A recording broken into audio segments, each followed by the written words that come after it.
students, so today we are going to do structure of atoms and nuclei. उसका हम करने जा रहे हैं bore atomic model. Bore atomic model में 3 पोस्टुलेट्स हैं जो बोर ने हमको दिए थे और बहुत ही इजी है, ट्रस्ट मी. अब सबसे पहला पोस्टुलेट क्या बोलता है कि जो भी इलेक्ट्रॉन है वो न्यूक्लियस के अराउंड गोल गोल घूमता है, हमको पता है, राइट. तो कोई भी चीज अगर गोल गोल घूमती है तो उसको एक चीज बहुत जरूरी होती है, that is the centripetal force. So in this case, that is in the case of the electron and the nucleus, the centripetal force is provided by the electrostatic force. मतलब ये हमारा न्यूक्लियस हो गया, यहाँ पे हमारा इलेक्ट्रॉन ऐसे गोल गोल घूम रहा है,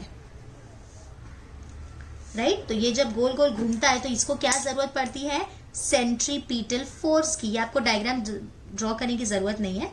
This is given by the electrostatic force. So centripetal force is electrostatic force. Centripetal force का formula mv square by r. This is equals to k q square.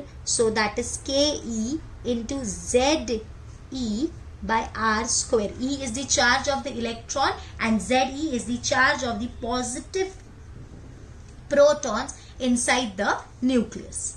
Clear? Okay. Next is second postulate. उन्होंने क्या बोला कि ये जो electron है ये कोई भी ऑर्बिट में नहीं घूम सकते, वो सिर्फ एक स्पेशल ऑर्बिट में घूम सकते हैं. उस स्पेशल ऑर्बिट में क्या होगा, the angular momentum of that orbit will be equals to nh by 2 pi.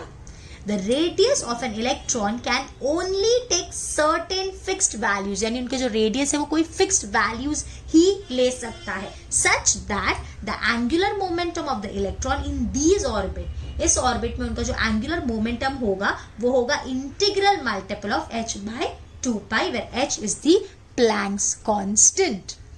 Now postulate 3. Postulate 3 क्या बोलता है, जब भी कोई भी इलेक्ट्रॉन किसी हायर ऑर्बिट से लोअर ऑर्बिट पे जंप करता है, तो सपोज ये हमारा इलेक्ट्रॉन यहाँ कोई भी एक ऑर्बिट में है, तो सपोज वो इस हायर ऑर्बिट में है. So whenever an electron jump from an higher orbit to a lower orbit where n is the higher orbit and p is the lower orbit, ठीक है. So it releases an energy and this energy is in the form of photon, means En minus Ep is equals to h nu, where En is the energy in the nth higher orbit. ये higher orbit की energy है. and what is Ep? Ep is the energy in the pth lower orbit. वो lower orbit की energy है. देखो ये लिखा है, an electron jumps from a higher orbit to a lower orbit.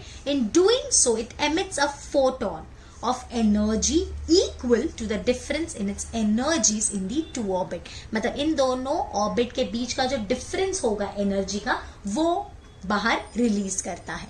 Clear? Thank you.